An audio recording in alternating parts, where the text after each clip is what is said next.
वर्तमान सरकार विरोध का स्वर नहीं कर पा रही है, बर्दाश्त विरोध करने वाले को भेजा जाता है जेल। अमिताभ उत्तर प्रदेश के कुशीनगर जनपद के नगर पालिका क्षेत्र हाटा सोनिया हाल परिसर में अधिकार सेना पार्टी के राष्ट्रीय अध्यक्ष एवं पूर्व IPS अधिकारी अमिताभ ठाकुर द्वारा एक गोष्ठी का आयोजन किया गया। गोष्ठी को संबोधित करते हुए राष्ट्रीय अध्यक्ष ने कहा कि वर्तमान सरकार विरोध के स्वर को बर्दाश्त नहीं कर पा रही है, विरोध करने वालों को जेल में डाल दिया जा रहा है। वर्तमान सरकार की कार्यविधि पर तहस कसते हुए उन्होंने कहा, फिल्म जगत का एक प्रसिद्ध गीत, जो तुमको हो पसंद वही बात कहेंगे और अगर तुम दिन को रात कहो तो रात कहेंगे। यह वर्तमान सरकार पर हूबहू सटीक साबित हो रही है। अमिताभ ठाकुर ने कहा कि उक्त गीत के संदर्भ में एक नई लाइन जोड़ दी है कि यदि तुम रात को दिन नहीं कहोगे तो फिर तुम्हें मार दिया जाएगा। सरकार का यह डर उसे पुलिसिया सरकार बना रहा है। उन्होंने कहा कि बिहार उच्च न्यायालय के जज ने अपने निर्णय में कहा कि यह जो बुलडोजर सरकार पुलिस के माध्यम से चलाया जा रहा है, इसका अधिकार सरकार को किसने दिया। उन्होंने कहा कि वर्तमान सरकार ED CBI इनकम टैक्स के माध्यम से सरकार को चला रहे हैं। उन्होंने एकल विद्यालय के मुद्दों को भी उठाया और कहा कि पूरे प्रदेश में ऐसे बहुत स्कूल है जहां अध्यापकों का घोर अभाव है। वर्तमान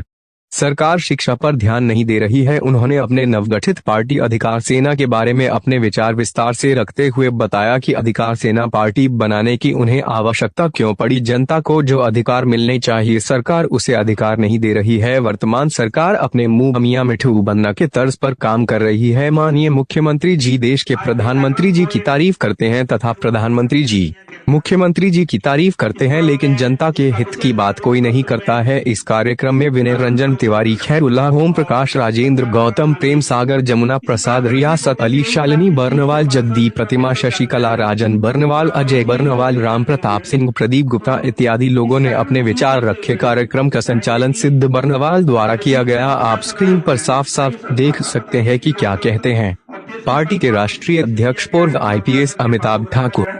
कार्यक्रम को आगे बढ़ाया जाए। और कोई बोलना चाहेगा तो अपना नाम दे देंगे, लोग नाम हम लोग बुला लेंगे। बहुत बहुत धन्यवाद बनवाल भैया, ऐसे गोष्ठी का आपने छोटा सा आयोजन आपने किया है। और मंचासीन मुख्य अतिथि श्री ठाकुर साहब का मैं आपने अपना कीमती समय देकर के 2 बजे खाएं हम लोग छोटी सी गोष्ठी को सुना। अमिताभ ठाकुर आधा 1 घंटा के मोहताज नहीं है, लगभग पूरा यूपी बन रहा है। वो अलग बात है, कोई आमने सामने न देखा हो। हाँ, आप देख लिए। ये लोग हैं। एक छोटी सी घटना याद है, हमारे रिलेटिव हैं यहाँ बैठे हुए, रियासत भाई के घर में चोरी हो गई। 6 साल पहले की बात हो, 3-4 लाख की चोरी हुई। लगातार 7 दिन दौड़ते रहे थाना हाटा पे, मुकदमा दर्ज नहीं हुआ। 4 लोग हैं। फिर साहब से मैंने कहा और मुकदमा तुरंत दर्ज हो गया। हम तो लोग जो गोष्ठी आज है लोकतंत्र और मानव समाज, तो बहुत बड़ी बात है कि हम लोकतंत्र के एक स्तंभ हैं, मगर फिर भी हम लोग सताए जाते हैं। शेयर किया जाएगा, हो सकता है कोई रास्ता निकले। हम किराने से हैं और सरकार की जो इस समय नीति चल रही है, आप मेरा विरोध करोगे तो आपकी किराना दुकान बंद करा देंगे, छापा मरवा देंगे, यही सब सरकार कर रही है। इसीलिए हम दबे पड़े हैं। तो इस विषय में हम चाहेंगे आपसे मार्गदर्शन, कुछ मार्गदर्शन करेंगे सर। धन्यवाद। और वैसे तो मैं जब देवरिया में तैनात था तो इधर कई बार आया हूँ। मुझे गोरखपुर में भी मैं नियुक्त रहा हूँ, वही जैसे खैरुल्लाह साहब है उनसे परिचय हुआ। देवरिया में रहा, महाराजगंज में रहा। 3 इलाकों में रहने के कारण हाटा से गुजरना कई बार हुआ, लेकिन रुकने के रूप में, किसी कार्यक्रम के रूप में यह मेरा हाटा में पहला अवसर है। मैं बर्नवाल साहब का और आप सभी साथियों का आभारी हूँ जिन्होंने मुझे यह अवसर दिया। देखिए, मैंने पहले जब मैं पुलिस में था, पुलिस अफसर था, तो पुलिस में जो कानून है, नियम है, जो व्यवस्था है, जो दायित्व है, उनके अनुसार मैंने कार्य करने का प्रयास किया। और मुझे कहने में कोई संकोच नहीं है कि समय के साथ स्थितियां बद से बदतर होती गई हैं।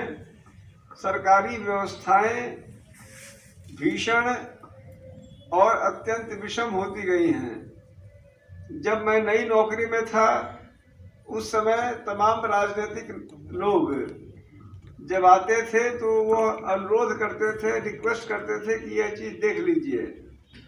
बाद में आदेश करने लगे और अब तो सीधे सीधे आप या तो उनकी बात मान लीजिए या परिणाम भुगतने को तैयार हो जाइए।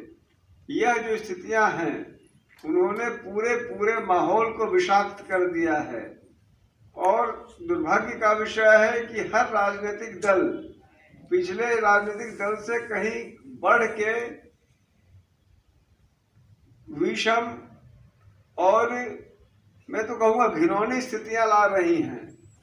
आप में से कुछ साथियों ने अपनी बात कही और ये सही कहा कि मौजूदा जो सरकार है, जो समझ लिया जाए जो डबल इंजन ट्रिपल इंजन पता नहीं कितनी इंजन की है, लेकिन इंजन तो इसके पास बहुत है, लेकिन इसकी पटरी कौन है ये कोई नहीं जानता है।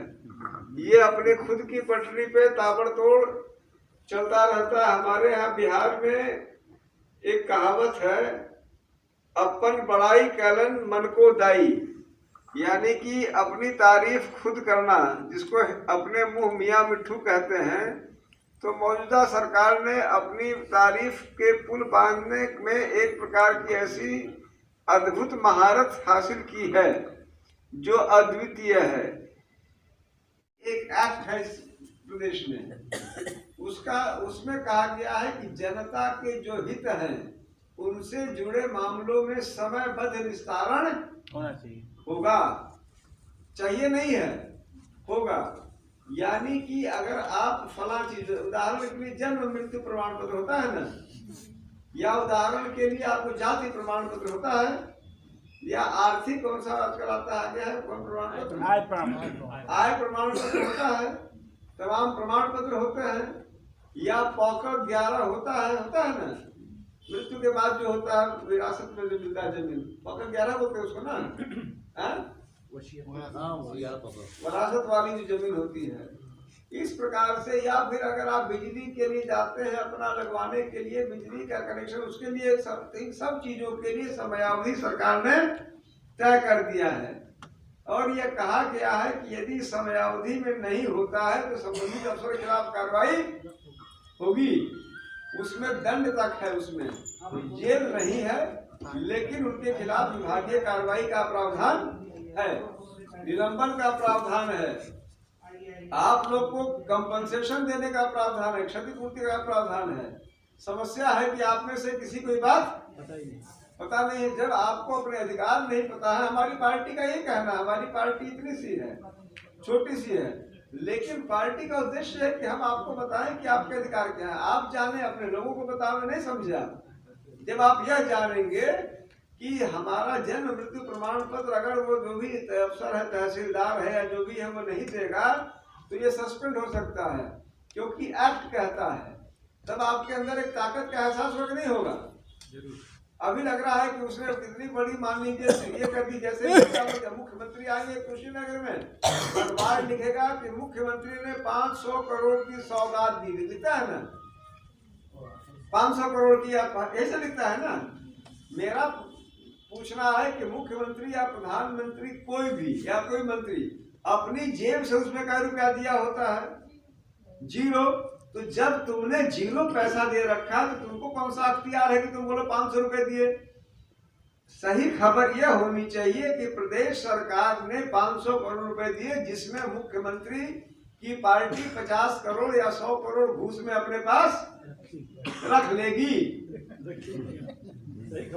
सही खबर यह है कि उसमें जो है 500 करोड़ हमारा जो टैक्स कलेक्शन हुआ था उसमें 500 करोड़ प्रदेश में गए, जिसमें 50 से 100 करोड़ सत्ताधारी पार्टी के लोग और अफसर अपनी जेब में रख लिए। सही खबर। मेरा नाम अमिताभ ठाकुर है, मैं एक जबरिया रिटायर्ड IPS अफसर हूँ। सरकार ने मुझे यह कहते हुए कि ये सेवा के योग्य नहीं है रिटायर कर दिया, जबकि मेरा यह मानना है कि पूरी तरह से राजनीति से प्रेरित वो निर्णय था।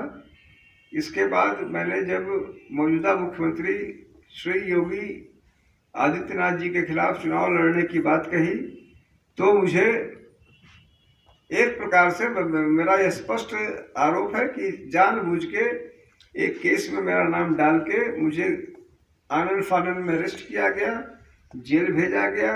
मैं 7 महीने जेल में रहा और चुनाव परिणाम आने के लगभग 2-3 दिन बाद ही मेरी रिहाई हुई। उसके बाद हम लोगों ने ये अधिकार सेना पार्टी का गठन किया है। अधिकार सेना का उद्देश्य आम नागरिक को उनके अधिकारों के लिए सचेत करना, आम नागरिकों को के अधिकारों के प्रति जागरूक करना, उनके अंदर यह भावना लाना है कि समस्त अधिकार वास्तव में आम नागरिकों के हैं। इसके लिए उन्हें संघर्ष करना होगा, उन्हें आगे बढ़ना होगा। साथ में हमारी पार्टी का एक उद्देश्य अन्याय, अत्याचार और भ्रष्टाचार का पुरजोर विरोध करना है, हर स्तर पे विरोध करना है। इन मौलिक उद्देश्यों के लिए हमारी पार्टी कार्य कर रही है। इस क्रम में अब हमारी पार्टी के उत्तर प्रदेश के लगभग सभी जिलों में छोटी बड़ी इकाइयां आ गई हैं।